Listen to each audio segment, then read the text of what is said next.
여러분 안녕하십니까? 지난해 4월 만취 운전자가 몰던 차량이 길을 가던 초등학생들을 덮치면서 9살 배승아 양이 숨진 지 오늘로 꼭 1년이 됐습니다.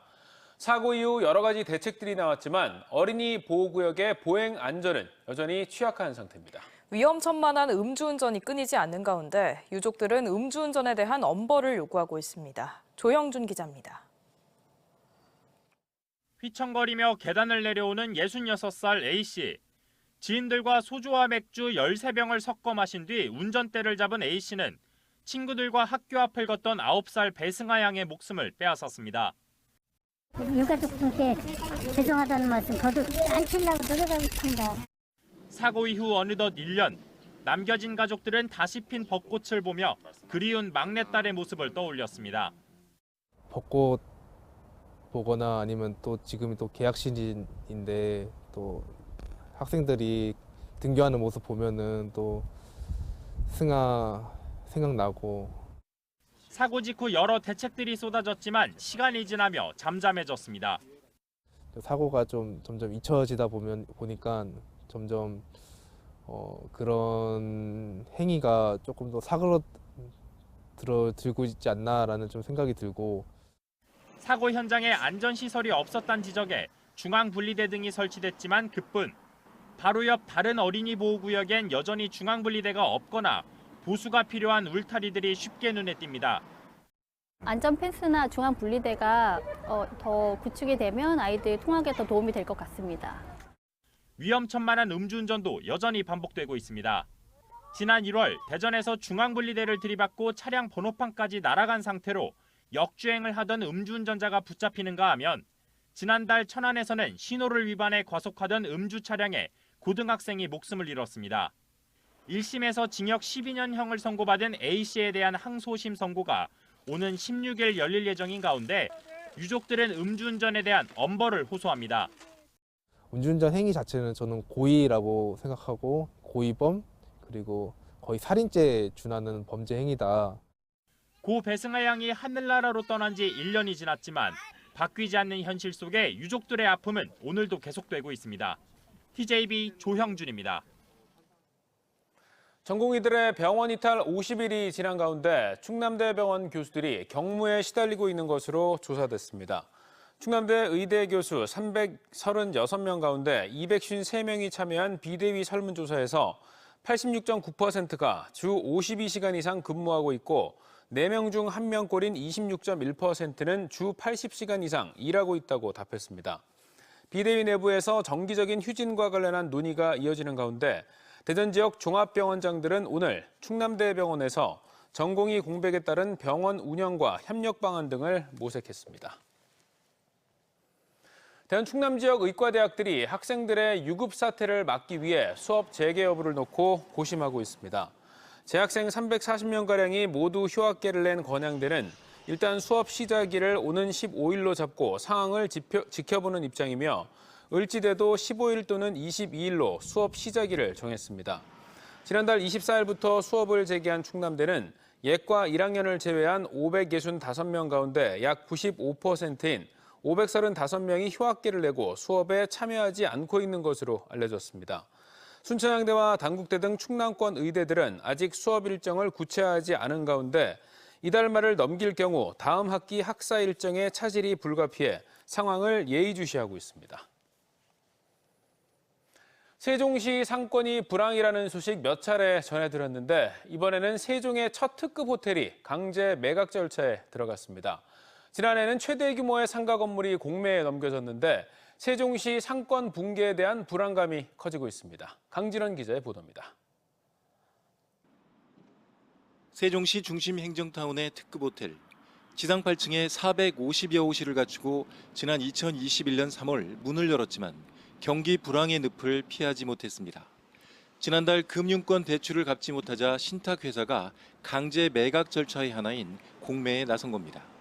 최초 2,482억 원이 시작가했는데 4차례 유찰돼 1,628억 원까지 떨어져 5차 입찰이 진행 중입니다. 특히 건물 전체가 통째로 매각되는 방식이라 20여 개 임대 점포들 역시 큰 불안감에 휩싸였습니다. 불안하죠. 저희도 불안하긴 한데 이거를 지금 저희도 뭐 어떻게 뭐 나갈 수도 없는 상황이고 뭐라고 말씀드리기가 좀 모르겠어요, 지금. 이에 앞서 호텔을 소유했던 건설사가 법정 관리를 신청한 바 있어서 자금난이 컸던 걸로 전해졌습니다. 세종시 정부청사 한복판에 위치한 이 호텔은 결국 공매 처분이란 아픔을 겪게 됐습니다. 이에 앞서 지난해는 호텔 바로 옆에 있는 핵심 상가 건물인 엠브리지 역시 부동산 불황 탓에 공매 처분을 피해가지 못했습니다. 독특한 디자인으로 세종 상권의 랜드마크로 기대를 모았지만 2021년 공매 절차에 들어갔고 14차례 유찰된 끝에 입찰가가 절반가로 떨어지자 공매가 취소됐습니다. 과거에 엠브리지도 그렇고 이번에 그 공매 처분되는 호텔 역시 그 세종의 상징을 가지고 있는 그런 지역들인데요. 그 지역 경제에 좀 파급 효과가 큰 만큼 심각하게 받아들이고 지역에서는 덩치 큰 상가들의 이딴 공매가 상권 전체에 침체를 불러올 수 있다면서 행복청과 LH, 세종시가 위기 의식을 갖고 적극 나서줄 것을 요구하고 있습니다.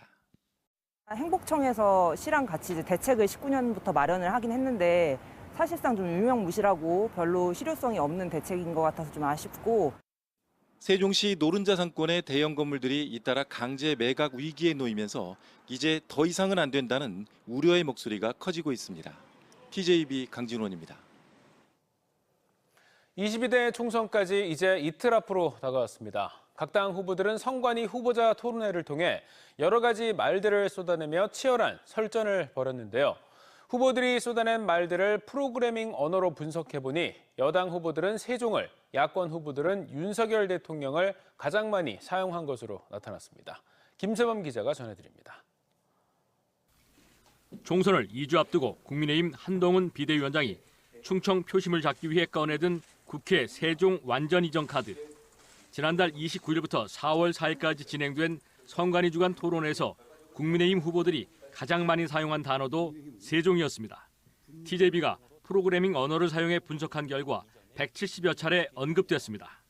우리 충청의 국회가 세종으로 오게 되었다.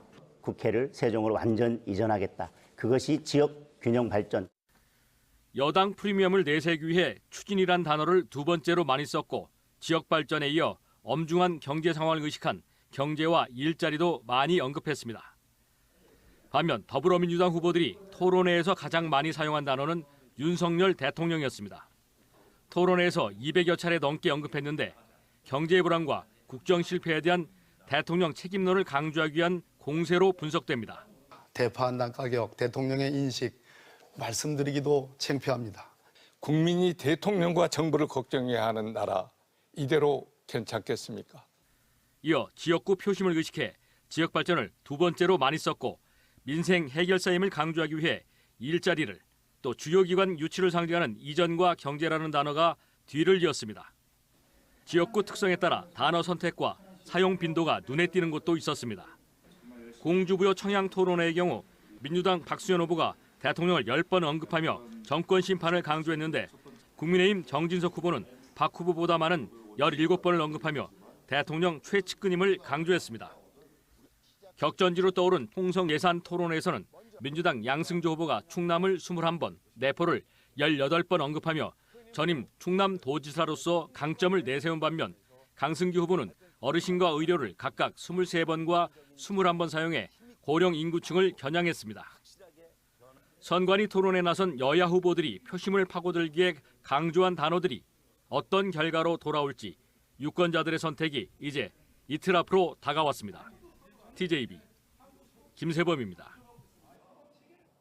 최근 대전 동구 지역에 특정 정당 지지 문구로 추정되는 불법 현수막이 집단 게시돼 선거관리위원회가 경찰에 수사를 의뢰했습니다. 대전 선거관리위원회는 지난주 사전투표를 앞두고 게시자와 기간에 대한 표시 없이 대전시정이 끌고 중앙정부가 민다는 내용의 현수막이 수십여 개가 게시됐다며 선거에 영향을 미치는 시설물로 보고 경찰에 수사를 의뢰했습니다. 더불어민주당 대전시당은 지난 3주간 150여 개의 관련 불법 현수막이 조직적, 반복적으로 게시됐다며 불법 선거운동 근절을 위해 끝까지 추적해 엄벌해야 한다고 입장을 밝혔습니다. 119 구급대원을 흉기로 위협하고 폭행한 40대 여성이 이례적으로 구속 상태로 재판에 넘겨졌습니다. 소방당국은 앞으로 구급 활동을 방해하는 상습 거짓 신고자에 대해 엄중히 대응할 방침입니다. 양정진 기자입니다. 흰색 옷을 입은 여성이 주방에서 흉기를 꺼내더니 소방대원들을 위협합니다. 하지 마세요. 내려오세요. 119 종합상황실에 욕설과 함께 갈비뼈가 아프다는 신고가 들어와 출동한 현장입니다. 상습 신고자로 등록된 40대 여성 A씨였습니다. 현장 활동을 하는 대원들한테 신고자에 관한 정보를 전달을 해야 되기 때문에 욕설 그리고 폭력적인 성향 그리고 구급차가 도착을 하면 이송 거부를 자주 하셨더라고요. 상황실에선 혹시 모를 상황에 대비해 출동 대원들에게 신고자에 대한 정보를 전달했지만 우려는 현실이 됐습니다. 만취 상태였던 A씨가 병원 이송을 거부하며 구급대원 3명에게 이유 없이 욕설과 폭언을 퍼부었고 죽여버리겠다고 위협하면서 이를 제지하는 대원들을 발로 차는 등 1시간 동안 난동을 피웠습니다. 심지어 성희롱 발언도 서슴지 않았습니다. 대전소방본부는 지난 2년간 20여 차례에 걸쳐 허위 신고를 하고 대원들에게 상습적으로 욕설과 폭력을 반복한 A씨를 검찰에 구속 송치했습니다. 대전소방특별사법경찰이 피의자를 구속 송치한 건 이번이 첫 사례입니다. 검찰은 A씨가 재범 가능성이 높고 소방력 낭비를 초래할 수 있다며 일반 형법상 범죄보다 법정형이 중한 법률을 적용해 구속 기소하고 주치 감경을 배제하는 규정을 적용했습니다. 119 구조구급에 관한 법률에서는 술에 취했다 하더라도 이 부분을 이제 다른 법률과 다르게 감경해서 처벌 수위가 약해지지는 않습니다. 강경하게 대응하고자 수사에 착수했고 수시로 전화를 걸어 욕설과 폭력 등을 일삼는 상습 신고자는 대전에서만 230여 명. 소방당국은 비응급 상황에서 잦은 신고가 소방력 낭비로 이어져 골든타임을 놓칠 가능성이 높다며 긴급 상황이 아닌 신고는 자제해달라고 당부했습니다. TJB 양정진입니다. 교육부가 추진하는 글로컬 대학 사업 2기 공모가 마감된 가운데 지역 대학들도 도전장을 내밀었습니다. 지난해 단 한 곳도 지정되지 못했다 보니 올해 더욱 절박한 심정으로 혁신안을 준비했는데요. 사실상 통합 내지 통합에 준하는 연합이 필수여서 대학 간 짝짓기가 활발합니다. 보도에 김진석 기자입니다. 충남대와 한밭대는 통합을 전제로 다시 한번 글로컬 대학 사업에 도전합니다. 대덕특구가 쌓아온 세계적 혁신 기술을 바탕으로 기술 사업화를 통해 지역의 성장을 이끄는 대학으로 만들겠다는 전략을 수립했습니다. 1000명의 대덕특구 연구원을 전인급 겸임 교원으로 임명해 세계 수준의 연구 경쟁력을 바탕으로 취업 생태계 창출과 대학 교육 혁신이라는 두 마리 토끼를 잡는다는 실행 방안이 마련됐습니다. 이번 글로컬 30 사업에 출연연과 연계해서 글로벌 탑티어 연구 중심 그룹을 육성을 해서 대전 지역의 비전인 과학기술 재창조에 기여하는 것을 목표로 잡고 있습니다. 모건대와 배재대는 대학 간 벽 허물기, 지역사회와 동반 성장을 목표로 글로컬 공동 추진위원회를 구성해 올해 글로컬 대학 3년 사업에 연합대학으로 신청했습니다. 두 대학은 학사제도 통일과 교양교과 공동운영, 연합건축전, 대학혁신 지원사업 성과 교류회 등을 통한 지속적인 교류 협력과 함께 지역 핵심 전략 산업과 연계한 산학연 활동을 혁신 기획서에 담았습니다. 지역사회가 원하고 있는데 그런 연합대학의 새로운 모델로서 혁신 모델로서 두 대학이 제시한 여러 가지 방안들이 채택되고 또 모범 사례가 되기를 소망하고 있습니다. 지난달 마감된 글로컬 대학 신청에는 충청권대학 상당수가 도전장을 냈습니다. 일반대와 전문대 40곳 중 82.5%에 해당하는 33곳이 신청서를 낸 가운데 통합이나 통합에 준하는 연합이 필수적인 상황에서 대학 간 짝짓기가 한창입니다. 대전보건대는 광역화된 연합 전략을 세웠고 공주대와 한서대는 공학계열을 중심으로 호서대와 아주 자동차대는 충남의 주력 산업인 모빌리티 분야를 중심으로 뭉치는 등 글로컬 대학 지정을 위한 합종 연행이 본격 진행되고 있습니다. 지난해 예비 지정까지 올랐다가 마지막에 본 지정에서 고배를 마셨던 순천향대는 올해 혁신안을 다듬어 단독으로 신청했습니다. 통합이 글로컬대 선정에 유리하다는 관측에도 구성원들의 반발로 좀처럼 과감한 통합 카드를 빼내지 못하는 가운데 연합체제로의 도전이 어떤 성과를 낳을지 주목됩니다. TJB 김진석입니다.